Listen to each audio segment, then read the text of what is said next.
O desejado de todas as nações. Capítulo 82. Por que choras? As mulheres que estiveram ao pé da cruz de Cristo esperaram atentas que passassem as horas do sábado. No primeiro dia da semana, muito cedo, fizeram o caminho para o sepulcro, levando consigo preciosas especiarias para ungirem o corpo do Salvador. Não pensavam em sua ressurreição. Pusera-se o sol de suas esperanças e fizera-se noite em seu coração.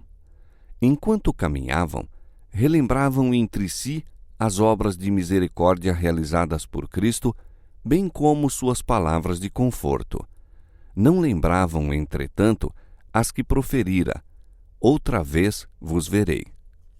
Ignorantes do que se passava mesmo então, aproximaram-se do horto, dizendo: quem nos revolverá a pedra da porta do sepulcro?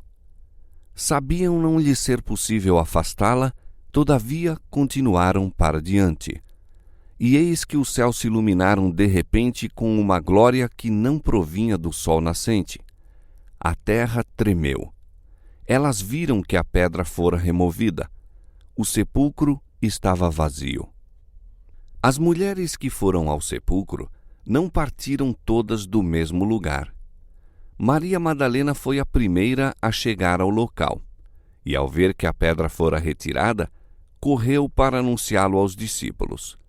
Entre mentes, chegaram as outras mulheres. Havia uma luz em volta do sepulcro, mas o corpo de Jesus não se achava ali. Enquanto andavam em torno, viram de repente não se encontrarem sós. Um jovem de vestes brilhantes estava sentado junto ao túmulo. Era o anjo que rolara a pedra. Tomara a forma humana a fim de não atemorizar essas discípulas de Jesus. Todavia, brilhava-lhe ainda em torno a glória celestial, e as mulheres temeram. Voltaram-se para fugir, mas as palavras do anjo lhes detiveram os passos. Não tenhais medo, disse ele, pois eu sei que buscais a Jesus, que foi crucificado. Ele não está aqui, porque já ressuscitou, como havia dito. Vinde, vede o lugar em que o Senhor jazia. Ide, pois, imediatamente, e dizei aos discípulos que já ressuscitou dos mortos. De novo olharam elas para o sepulcro e tornaram a ouvir as maravilhosas novas. Outro anjo, em forma humana, ali está e diz: por que buscais o vivente entre os mortos? Não está aqui, mas ressuscitou. Lembrai-vos como vos falou estando ainda na Galiléia, dizendo: convém que o Filho do Homem seja entregue nas mãos dos homens pecadores e seja crucificado, e ao terceiro dia ressuscite. Ressuscitou! Ressuscitou! As mulheres repetem e tornam a repetir as palavras. Não há, pois, necessidade de especiarias para a unção. O Salvador está vivo e não morto. Recordaram-se então de que, falando em sua morte, ele dissera que ressurgiria. Que dia é este para o mundo?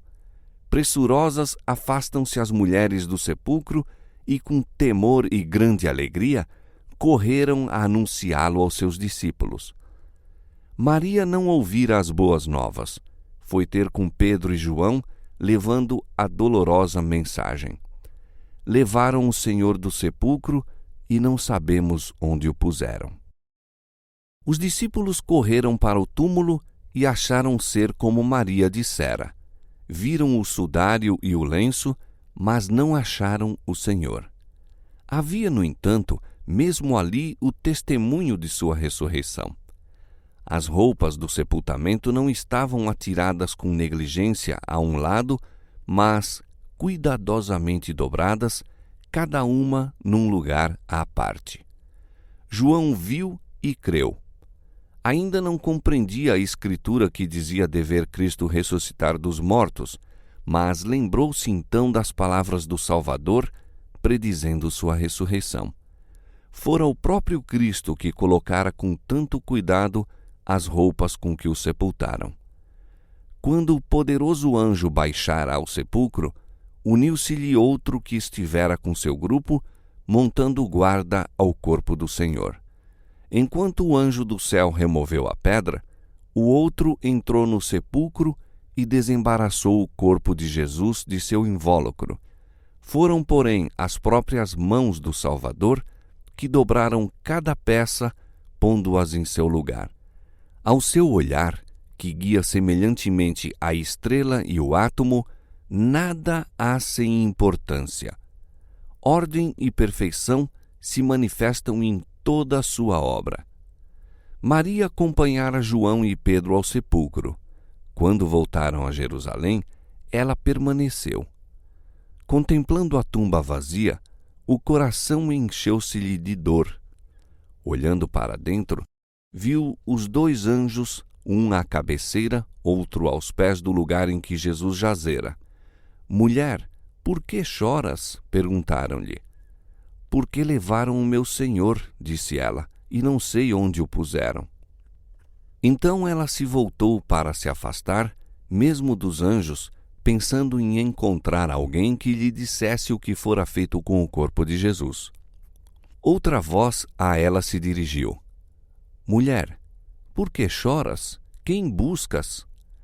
Através das lágrimas que lhe empanavam os olhos, Maria viu a figura de um homem e, pensando que fosse o hortelão, disse: Senhor, se tu o levaste, dize-me onde o puseste e eu o levarei. Se o sepulcro desse rico era julgado um lugar de sepultamento demasiado honroso para Jesus, ela própria proveria um local para ele. Havia um sepulcro que a voz do próprio Jesus deixara vago, aquele em que Lázaro jazera. Não poderia ela achar ali uma sepultura para seu Senhor? Sentiu que cuidar desse precioso corpo crucificado ser-lhe-ia uma grande consolação em sua mágoa. Mas então, em sua voz familiar, lhe diz Jesus: Maria. Agora sabia que não era um estranho que se dirigia a ela e, voltando-se, viu diante de si o Cristo vivo. Em sua alegria, esqueceu que ele fora crucificado. Saltando para ele como para abraçar-lhe os pés, disse ela: Rabone. Cristo, porém, ergueu a mão, dizendo: Não me detenhas, porque ainda não subi para meu Pai, mas vai para meus irmãos e dize-lhes que eu subo para meu Pai e vosso Pai, meu Deus e vosso Deus. E Maria pôs-se a caminho para ir ter com os discípulos com a jubilosa mensagem. Jesus recusou receber a homenagem de seu povo até haver obtido a certeza de estar seu sacrifício aceito pelo Pai. Subiu às cortes celestiais e ouviu do próprio Deus a afirmação de que sua expiação pelos pecados dos homens fora ampla, de que, por meio de seu sangue, todos poderiam obter a vida eterna. O Pai ratificou o concerto feito com Cristo de que receberia os homens arrependidos e obedientes e os amaria mesmo como ama a seu Filho. Cristo devia completar sua obra e cumprir sua promessa de que o varão será mais precioso que o ouro e o homem sê-lo-á mais que o ouro acrisolado. Todo o poder no céu e na terra foi dado ao príncipe da vida e ele voltou para seus seguidores num mundo de pecado, a fim de lhes comunicar seu poder e glória. Enquanto o Salvador se achava na presença de Deus, recebendo dons para a sua igreja, pensavam os discípulos no sepulcro vazio e lamentavam-se e choravam. O dia em que todo o céu vibrava de alegria era para os discípulos de incerteza, confusão e perplexidade. Sua incredulidade no testemunho levado pelas mulheres é uma prova de quão baixo lhes caíra a fé. As notícias da ressurreição de Cristo eram tão diversas do que haviam antecipado que as não podiam crer. Eram demasiado boas para serem verdade, pensavam. Haviam ouvido tanto das doutrinas e das chamadas científicas teorias dos fariseus que era vaga a impressão produzida no espírito deles quanto à ressurreição. Mal sabiam o que podia significar a ressurreição dos mortos. Eram incapazes de conceber o grande fato. Ide, disseram os anjos às mulheres, dizei a seus discípulos e a Pedro que ele vai adiante de vós para a Galiléia. Ali o vereis, como ele vos disse. Esses anjos estiveram com Cristo como guardas durante sua existência terrestre. Testemunharam-lhe o julgamento e a crucifixão. Ouviram suas palavras aos discípulos. Isso se demonstrava por sua mensagem aos mesmos e os deveria haver convencido da veracidade do que lhes era transmitido. Essas palavras só poderiam provir dos mensageiros de seu Senhor ressuscitado. Dizei aos discípulos e a Pedro, disseram os anjos. Desde a morte de Cristo, Pedro se achava sucumbido pelo remorso. Sua vergonhosa negação de seu Senhor e o olhar de amor e de angústia do Salvador achavam-se sempre diante dele. De todos os discípulos, fora o que mais pungentemente sofrera.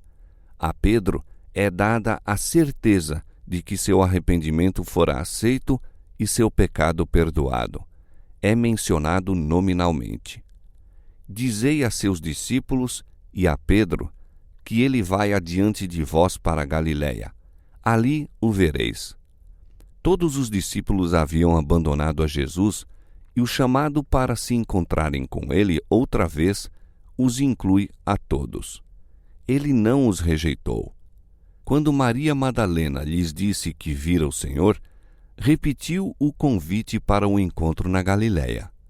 E pela terceira vez lhes foi enviada a mensagem.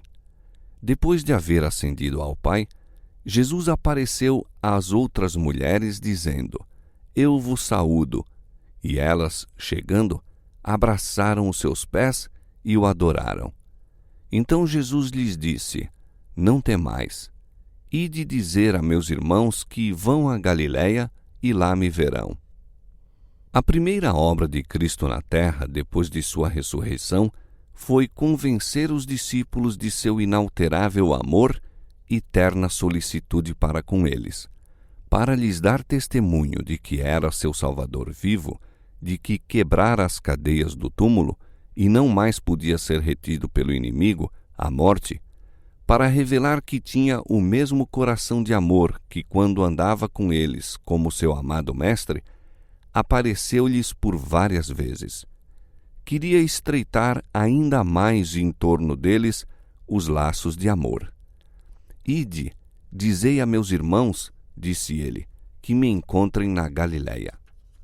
Ao ouvirem essa combinação, feita de maneira tão positiva, os discípulos começaram a pensar nas palavras de Cristo, predizendo-lhes sua ressurreição. Mesmo então, no entanto, não se regozijaram, não podiam expulsar de si as dúvidas e perplexidades. Mesmo quando as mulheres declararam haver visto o Senhor, os discípulos não queriam crer. Julgavam-na sob a influência de uma ilusão. Parecia que se acumulava aflição sobre aflição. No 6º dia da semana, tinham presenciado a morte do Mestre.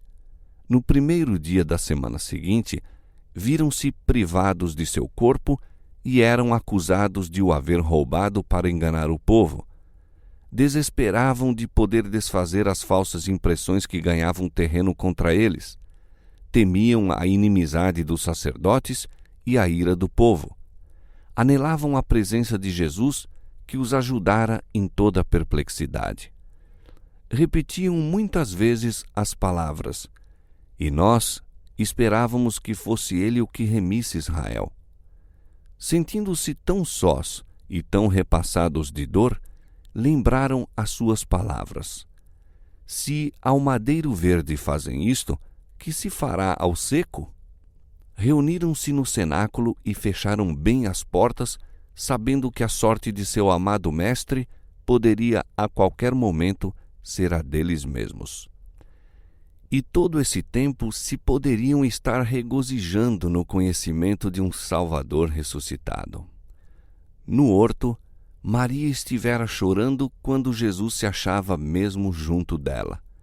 Tão cegados tinha os olhos pelas lágrimas que não o distinguira, e o coração dos discípulos estava tão cheio de pesar que não creram na mensagem do anjo nem nas palavras do próprio Cristo. Quantos estão a fazer ainda o que fizeram esses discípulos? Quantos se fazem eco do desalentado lamento de Maria, levaram o Senhor e não sabemos onde o puseram? A quantos se poderiam dirigir as palavras do Senhor?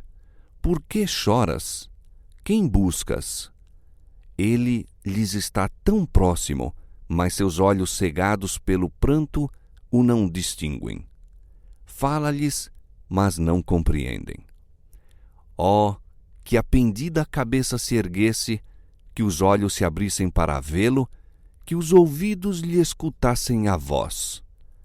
E depois, imediatamente, e dizei aos seus discípulos que já ressuscitou.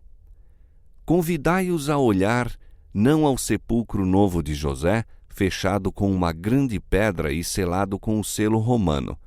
Cristo não está ali. Não olheis ao sepulcro vazio. Não vos lamenteis como os que se acham sem esperança e desamparados. Jesus vive, e porque Ele vive, nós também viveremos.